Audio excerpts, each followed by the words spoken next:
जय श्री कृष्णा।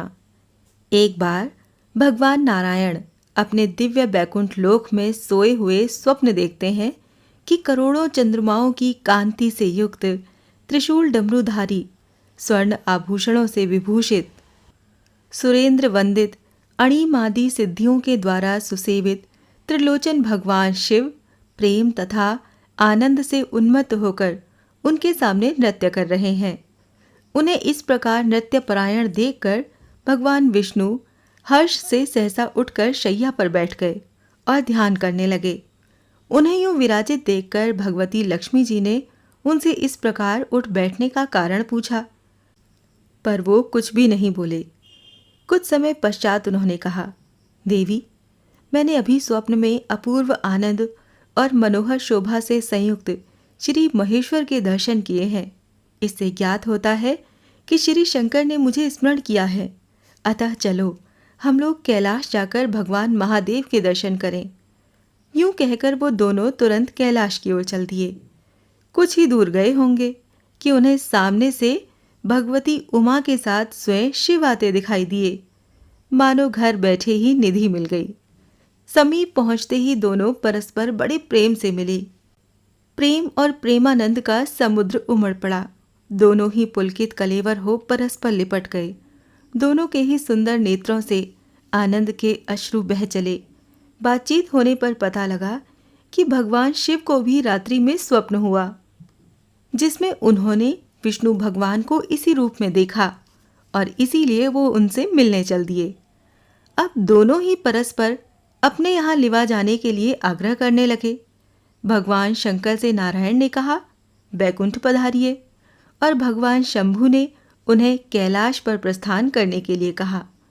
दोनों के ही आग्रह अलौकिक प्रेम से परिपूर्ण थे।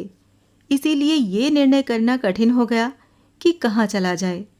इसी बीच वीणा बजाते हरि गुण गाते देवर्षि नारद वहां आ पहुंचे। नारद जी को आए देखकर दोनों ने ही उनसे ये निर्णय कर देने के लिए अनुरोध किया कि कहाँ जाना चाहिए। नारद जी तो प्रेमी हैं ही। वो श्री हरि के इस अलौकिक मिलन प्रेम को देखकर मुग्ध हो गए और दोनों का गुणगान करने लगे। अब निर्णय कौन करे? अंत में इसका भार भगवती उमा को सौंपा गया।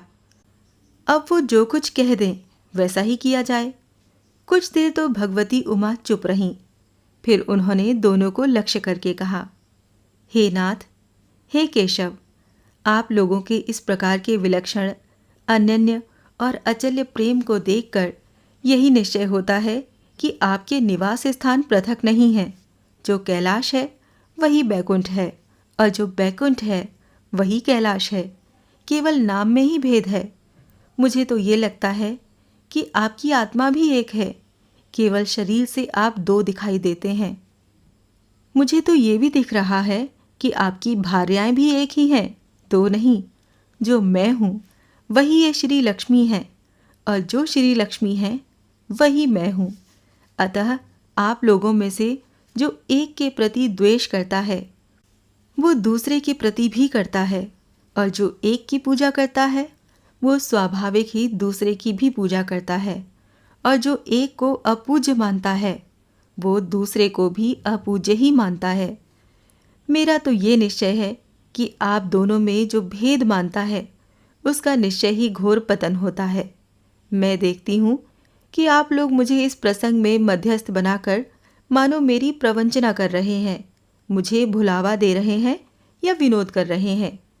मेरी तो ये प्रार्थना है कि आप दोनों ही अपने अपने लोक को पधारें। श्री विष्णु ये समझें कि हम शिव रूप से बैकुंठ जा रहे हैं और महेश्वर ये माने कि हम विष्णु रूप से कैलाश को प्रस्थान कर रहे हैं। भगवती उमा के इस निर्णय से दोनों ही परम प्रसन्न होकर भगवती की प्रशंसा करते हुए अपने अपने लोक को पधार गए। बैकुंठ पहुंचने के बाद भगवान नारायण ने श्री लक्ष्मी जी से कहा, वस्तुतः मैं ही जनार्दन विष्णु हूँ और मैं ही महादेव हूँ। अलग अलग दो घड़ों में रखे हुए जल की भांति मुझ में और उनमें कोई अंतर नहीं है। जय श्री कृष्णा।